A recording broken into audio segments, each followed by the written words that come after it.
variety of topics. You're going to be looking at a lot of curves. I hope they won't get too tedious because they are quite different.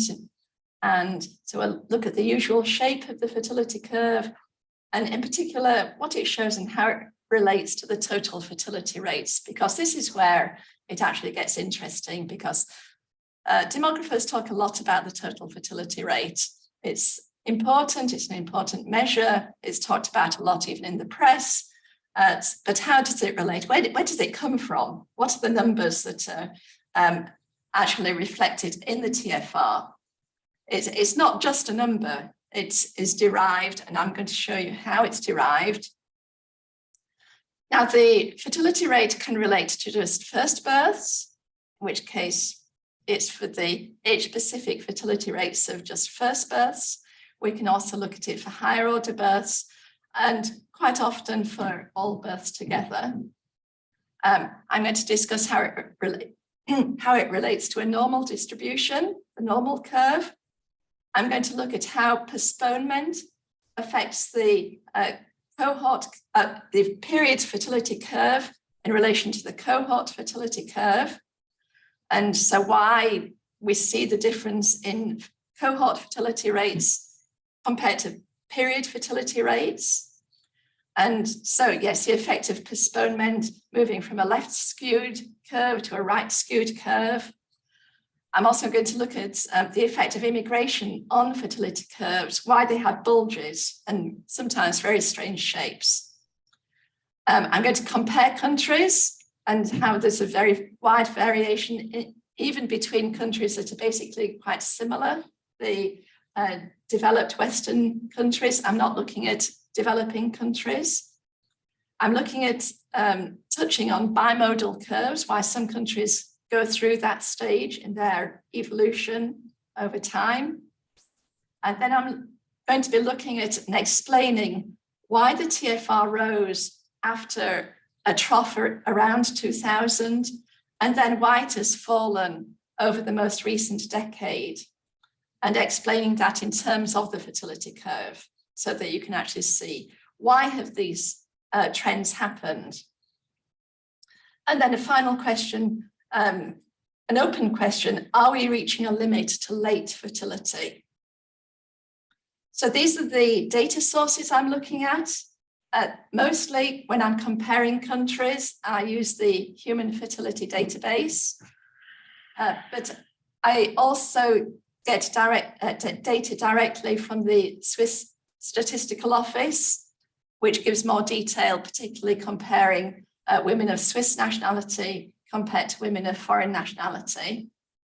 So I get more detailed and more up-to-date information from them. For New Zealand, I managed to download the data from the website of the Statistics New Zealand, which was exciting for me that I found it this last week or two.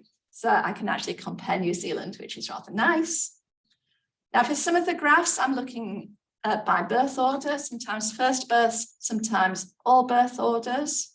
And again, sometimes I look at period curves, sometimes cohort curves. I'll try and clarify which I'm looking at for which graphs. As I said, I'm focusing solely on developed countries and those with good data, often birth order specific data. So first of all, let's look at the usual shape of the graph and what it shows and how it relates to the TFR. So here we have Switzerland, the fertility curve for Switzerland in 2005. So a period curve. I'm looking at all birth orders, so first births and all other birth orders. And I'm concentrating particularly on women with Swiss nationality for a very specific reason, that Switzerland has a very high proportion of people in the country with foreign nationality, getting on for a quarter. And for women in their early 30s, it's a third. And the problem with foreign women mixed into the whole population is that they have rather specific patterns of fertility, and it causes a distortion. Whereas if I look just at women with Swiss nationality, then it's a more stable, not a completely stable, but a more stable population. And so that's why I'm concentrating on them. The other interesting thing about women with Swiss nationality is that they have very late childbearing trends, that their peak childbearing age, and this is back in 2005, was at age 31. So here we have the mode of the curve up at age 31. So yes, just to cover, the x-axis is age of women from 15 to 49. This is the usual age bands that we look at. And the y-axis is the age-specific fertility rate, shortened to ASFR, that we're going to be talking about a lot more. And the TFR for this year, for Swiss women, the TFR was 1.27, so very low, and I'll explain a bit more about why. So this is a basic fertility curve, a nice smooth curve. And how do we get that to that curve? So it's a plot of the age-specific fertility rates, and they're calculated as the number of births in a particular year to women of a specific age. As I say, most of you will know this. I'm just clarifying for perhaps anybody who is not quite so clear on it. So in 2005, that year that I was discussing, there were 3,746 births. Is it all birth orders? To 34,000 Swiss women aged 31.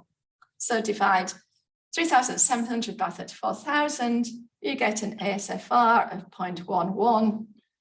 You might not be able to read these numbers, but that's the red box over here, age 31, 0.11. You do it for all the ages from age 15 to 49.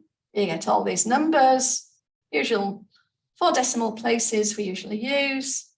And so the age band, as I say, is 15 to 49, generally considered the main reproductive ages. And what is the total fertility rate? It's a sum of all these age-specific fertility rates. So you have all these ASFRs, all these numbers, and you add them all up, just a simple sum, you get the number down there, 1.2733. That is the TFR for 2005 for Swiss women. Going back to looking at it a bit more like pure maths, graphically, the TFR is the area under the fertility curve. It's integral. Can't see this. I wonder if we can full screen. The screen smaller. We just can't see on the main screen this. Oh, I see. It's okay on the Zoom. It's the problem in the room. Oh, the Zoom's fine. Okay. Don't worry about it. Sorry, folks. Zoom people, you can see more than the people in the room. The folk in the room have difficulty seeing the bottom line. So we can help you later if you want. So the TFR for 2005 is 1.27. It's a sum of all the ASFRs. Let's have a look at how you get the combination of first birth rates and higher order birth rates. Again, a fertility curve for first births, the red line. The peak in 2005 for Swiss women was at age 30, so a year younger than for all births. For second births, the peak is at age 32, 33. It's identical for those two ages. And for higher order births, it's 34. As you'd expect, obviously. Well, it doesn't always quite work, but that's another story, that the peak age for higher order births is for first order births. So the TFR1, so this is the area under the first birth curve, is 0.61. For TFR2, it's 0.46, and for higher order births, it's 0.2. So you add all those together, and you get the TFR for everybody, and that is the 1.71 that you saw before. Sometimes it's best or nicest, cleaner to look at just first births. The curve is more easy to interpret because it's when women enter motherhood. The curve for all birth orders is wider. The higher order births raise the curve on the right-hand side. Another interesting thing, if you look at the complement of TFR1, so this is 1 minus TFR1, that is the proportion of women who are going to remain childless if, but that is a big if, there was no change in timing. So I'll talk a bit more about that later. Now the trends, so there's a rise or a fall in fertility, tend to follow in sequence after changes in first birth rates. So there'll be a rise or a fall in first birth rates in 1 year, and then a year or two later, it'll be that same trend will happen for second births and so on. The problem with many countries is that it's not biological birth order, it's marital birth order that is recorded for women, and that's not as useful. We really need the actual biological birth order for women for it to be useful. So a real normal curve is an actual plot of a normal distribution. The black dashed line, this is a hypothetical line of a normal distribution. So for a normal curve with a peak that matches the period curve for 2005, the normal curve is somewhat wider than the period curve we see in 2005. This is, again, we're looking at just first births because I say that this curve is cleaner, it will tend to be more likely to be symmetric. And in 2005, the period curve was pretty symmetric. Again, I'm going to talk a bit more about this. So what is a normal distribution? Again, going back to basic maths, it's also called the bell curve. It represents random values equally spread between those less and more than the mean. It's symmetric, with the mean being same as the median, same as the mode. And I calculated the normal function with numbers that I derived with a certain amount of logic from other data that I'd got, with estimates from the mean, standard deviation. I did a model with the data that I'd got. But what we've seen in that graph is that the period fertility curve is narrower than the normal curve. And why might that be? How does the cohort curve compare? So I have data for the 1975 cohort. The 1975 cohort, the women born in 1975, of course, reached the age of 30 in 2005. That is why I've chosen this 1975 cohort. Unfortunately, of course, I don't have the data for prior to when they were 25, but I have the rest of the data up to 2020 because I'm looking at just Swiss women, so I don't have the full age span. And so what I see is that for the cohort curve, I would say that pretty closely approximates a normal curve, which I find rather interesting and rather exciting. Let's look at period and cohort curves, therefore. The period curve is narrower than the cohort curve, and the cohort curve approximates the curve from a normal distribution. So the TFR1 of the normal curve is 0.71, but for the period, it's just 0.61. So, as I say, the cohort curve approximates a normal curve for a fairly static population, the Swiss women, but the period curve is narrower, and therefore we have a lower TFR for period TFR compared to cohort TFR. So let's look now at how postponement has happened over the past 50 years, 40 years. So this is the period curve for Switzerland in 1980. Now, because I'm going back to 1980, I have to combine Swiss and foreign women because I don't have them separated out from that era. So this is a very strongly left skewed curve with a peak at age 26, so much earlier peak. Strongly left skewed, the TFR1 was only was 0.71. But let's move forward to 2020, the latest year that we have numbers for. The peak has moved up from 26 to age 31, and the curve is right skewed. It's also, the TFR1 is a little lower. So what happened then?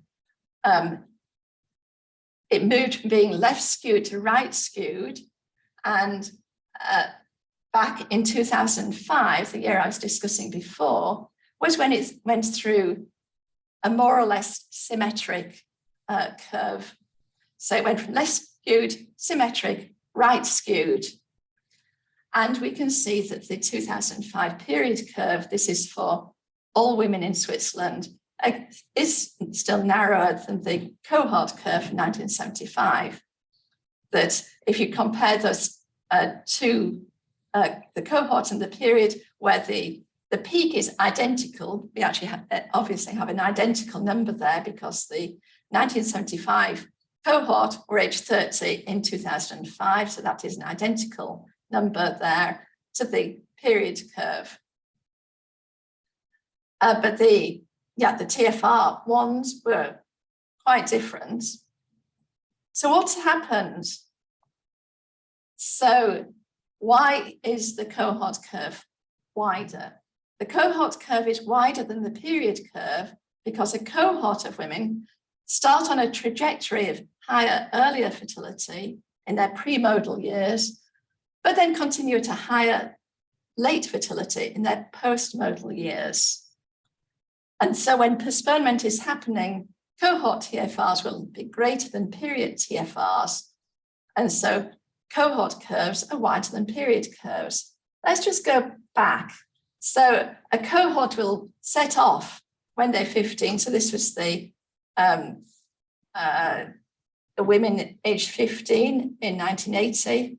They started off heading up this line, but as they got older, they were heading off to a later peak because that was what was happening. So they would reach a peak at a later age, and it would continue to be higher as they got older. And so you can see that for a cohort, it would be a wider curve, a later peak, and the cohort curve was wider. I hope that explains it. I think that's the graphical representation makes it much clearer than trying to persuade people about the difference between cohort rates and period rates, because you can actually see why there is the difference between the narrower curve of the period rates, the wider curve of the cohort rates. Now moving on and looking at immigration, how does that distort the curves for fertility? Why do fertility curves have bulges? Again, looking at Switzerland, comparing the Swiss women with foreign women. Now look at that turquoise curve, again, just first births for foreign women. The turquoise curve, that's sort of like a crazy curve. How can that be? It's got this huge spike and then comes down to somewhat similar normal levels after age 30. So the TFR1 of foreign women is actually over 1.09 back in 2005, whereas for Swiss women, it's just 0.61, much lower. So you combine them all together and you have a fairly smooth curve, but with this sort of hump on the left side, which is derived from all these foreign women sort of pushing up the fertility curve on the left-hand side in particular. Has it changed much in recent years? go through to 2014, no, there's still that strong hump on the left-hand side, and the contribution of foreign women to boost the total fertility rate when you combine Swiss and foreign women. And again, still the TFR is a straight 1, which would imply, going back to the discussion before, that the complement would be 0. So no foreign women were remaining childless, which doesn't really make sense because obviously some do. So why is there this huge hump in early ASFRs of migrants? It's because women often postpone starting a family until they've arrived in their new country. So they were childless in their country of origin, and then their first birth fertility rates rocket when they arrive in their new country. Migrant women tend to start a family, this is for Switzerland, at a younger age than the Swiss population. The TFR1 of foreign women can be greater than 1, which would imply negative childlessness. It's actually caused by the distortion inherent from the migrants' whole life course being split between countries. Their country of origin TFR is, depending on their actual numbers leaving, slightly deflated. Their receiving country's TFR is inflated, depending on the exact number of migrants. So for instance, I'm an example of this. I moved to Switzerland when I was 28. I was childless in the UK. I then had 2 children in Switzerland. So I deflated the UK's TFR for the years that I was there, and I inflated the TFR of Switzerland because I had my children in Switzerland. So my whole life course, I just have 2 children, so I wouldn't be doing too much to a normal country if I'd stayed in one country. But my behavior, my fertility behavior is actually distorted 2 countries' TFRs. I guess it could have happened to some of you because New Zealand has a lot of migration. And therefore however, the ultimate cohort fertility of Swiss women is greater than foreign women. How can that be? So I did some modeling. I used what I call a cohort tracking method. I followed the women through, or the model of the women through from age, on this graph is 20 through to late 40s. So the turquoise line is the actual number of children that women have at each age. So it's in the 20s, mid-20s up to 30. Foreign women have actually more children than Swiss women. Swiss women start childbearing very late. However, once Swiss women get going, then they actually exceed the number of children that foreign women have. There's also a distorting factor because of naturalization. So the women who are in their 40s, some were immigrants but became Swiss. Now, it takes quite a long time in Switzerland, but by the time they're in the late 40s, then they will have become Swiss, some of them. But in addition, the foreign population, there's still childless women coming into Switzerland right through from the 20s and 30s and 40s. Again, still childless as they move into Switzerland. So they're deflating the actual average number of children.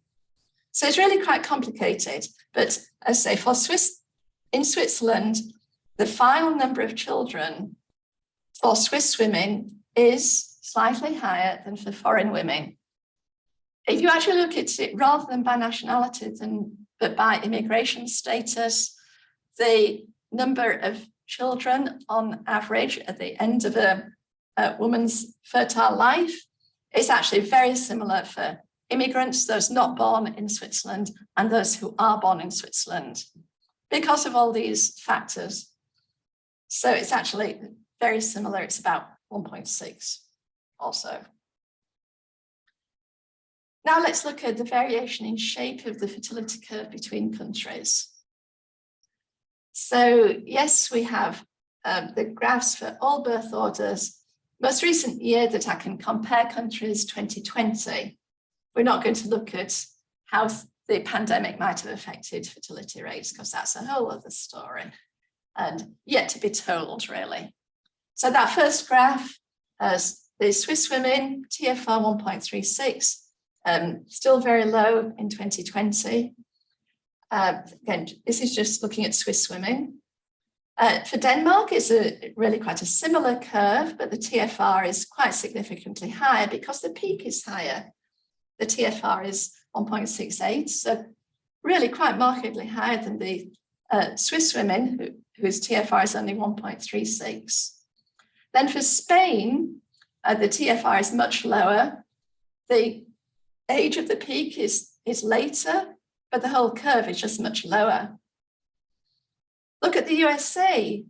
The TFR is actually very similar to Denmark, 1.64 compared to 1.68, but it's a much wider curve, much less focused on a single age for childbearing. So yes, every country has unique features. Even comparing pretty similar countries, highly developed Western countries.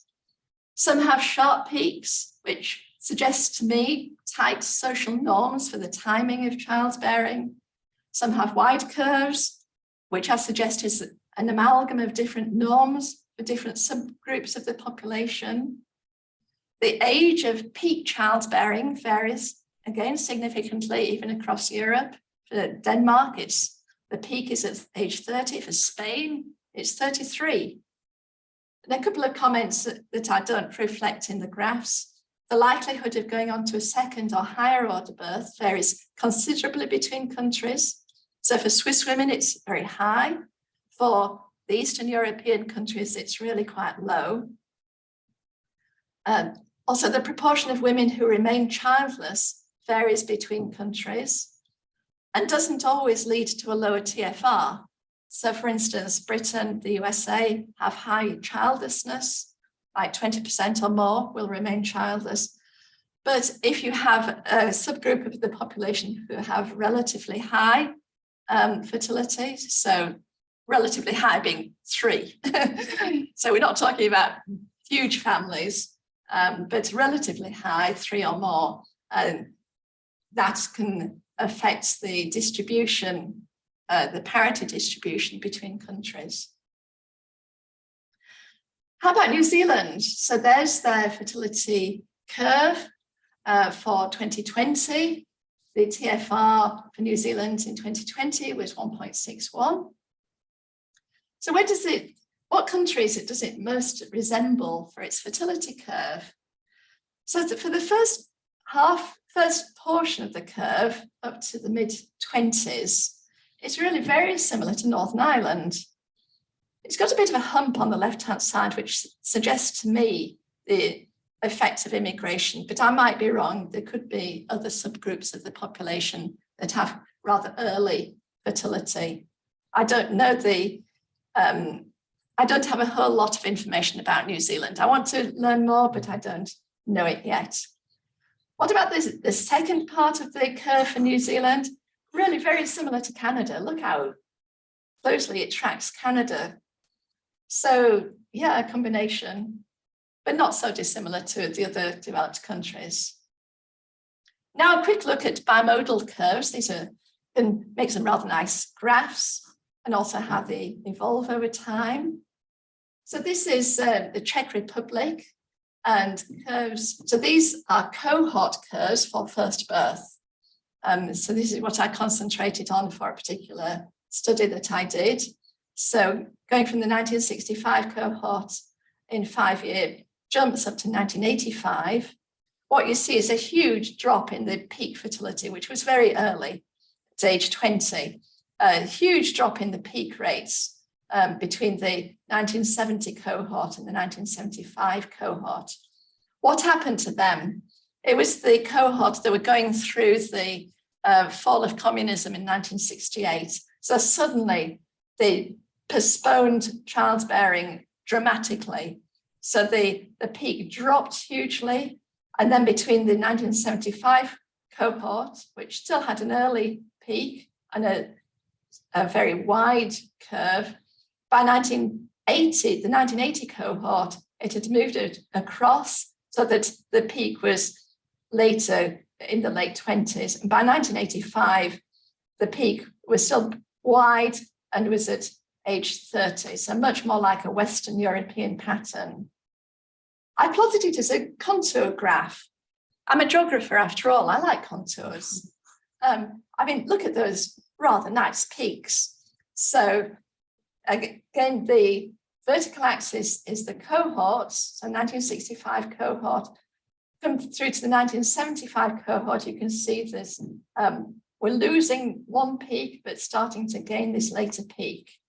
And going through to the 1985 cohort where you have one later peak.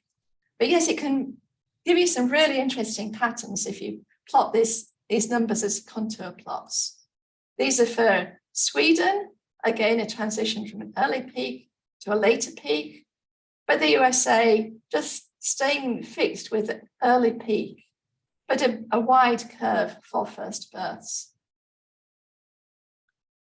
So bimodal fertility curves, they occur when there are two subpopulations in a country with different norms of childbearing.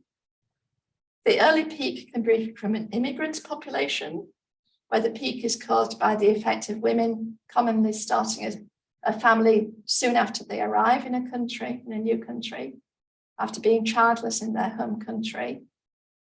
In the Eastern European countries, early childbearing was the norm and was encouraged by social policies supporting young women to study or work at the same time as starting a family. But with the fall of communism, a portion of the population changed to the late childbearing norm of Western countries. But for a period, there were two distinct subpopulations, one moving quicker than the other. So yes, what had been happening to the TFR trends since 2000? First of all, there was a rise, and this is what we see. How did the fertility curves change from the year of minimum TFR soon after the year 2000? So the trough was in the year span between 2000 2002, after the TFRs had been falling through the 1990s in most countries. So TFRs were coming down through the 1990s, reached a trough soon after the millennium. And then they went up steadily in many countries, many Western countries, and reached the maximum in the 8 years between about 2008 and 2010, really all in a similar band. And then after that, they started falling again. So why did this happen? So I think the most interesting thing you can see, which is very clear on these graphs, is that the early fertility, under 30 fertility, those 2 years, so for the earlier year, the trough year, the red year, and the later, the peak year, the year of peak fertility, the yellow year, for the early years, they trended very closely. So early fertility stabilized. It was very, very similar across that time span. But what happened in that decade, the first decade of the new millennium, to late fertility, so this is post-modal age fertility, that the curve grew rightwards. So later fertility expanded, that women who were having children early, they stayed the same, the rates stayed the same, but the rates for late childbearing expanded. Sometimes the peak also went up, so there's the height of the curve increased, but it was particularly the width of the curve moved off to the right, widening the curve. You can see it again for these 4 countries, France, Italy, Netherlands, and Norway, and the change in their TFRs respectively. For instance, Norway moved from the TFR in 2003, their year of the trough, 1.75 to 2010, 1.98, so getting on for 2. France moved up from 1.86 to over 2. So what caused, in demographic terms, the rise in the TFR after the post-2000 trough? There was a stabilization of early premodal age fertility rates, together with a rise in late postmodal age fertility rise. This is the curve moving off to the right. Therefore, the fertility curve widened, but on that side only. So there was also a rise in peak rates in some countries, indicating increased intensity of childbearing. But then what happened next after around 2008, 2010? Again, looking at the curves, comparing the yellow curve, the curve for the year at peak TFR, with the green curve, which is the latest year, 2019, 2020. What we see is that it's the latter part of the curves that are very similar. So for Swiss women, they overlap. Canada, the same. Denmark, the same. Finland, the same. France, Italy, Netherlands, Norway. And so the curve became narrower, that there was a movement for early fertility across to the later year. And so the curve became narrower. Early fertility shrank. So what caused the fall in the TFR in the most recent decade? There was a stabilization of late postmodal age fertility rates, together with a fall in early premodal age fertility rates, causing a narrowing of the fertility curve. So the right-hand side stayed fixed, but the left-hand side shrank. There was also a fall in peak rates in most countries. So there's a declining intensity of childbearing. What happened in New Zealand? Somewhat similar, not quite the same. The year of the peak, 2010, was really pretty substantial, substantially high of most ages, which gave a TFR in 2010 of 2.17, which is really quite high compared to most of the Western countries. And in 2020, it's really shrunk back a lot. The peak's gone down a lot. It's shrunk also considerably for early childbearing. So this is in 2020 to a TFR of 1.6. So are we reaching a limit to late fertility? So I split the fertility curve into 2 halves. First of all, we're looking at early fertility for the most recent years, ages 15 to 33, and then I look at the higher ages. So for this dozen countries or so that I'm looking at, there's really quite a big variation in the patterns for early fertility. So Spain, really low, very low peak, but the Swiss women start even later, but then go on to a really quite a sharp peak around just after age 30. Look at this country up here. This is Denmark. Really quite a sharp peak, a little earlier than a younger age than many countries. This country, the Netherlands, also really quite a sharp peak. But down here, we see Italy, much lower peak, much more like Spain. New Zealand, pretty much in the middle. It has quite a lot of early fertility, but then the peak is middling for intensity. So yes, very different patterns in fertility for ages up to 33. There is significant, very young fertility. This I call it under age 24. in the USA, Northern Ireland, and New Zealand. For Swiss women, also to a lesser extent, women in the Netherlands, they start childbearing very late, but then they have quite a marked peak in intensity of childbearing at age 32 for Swiss women, 31 for the Netherlands. But what about late fertility? That's really quite remarkably different to the earlier fertility curve, much more similar. That for the countries, I would say they're following very similar patterns for ages over 34. Again, New Zealand right in the middle. Swiss women, yes, they're higher because they started so late. Norway, really quite low.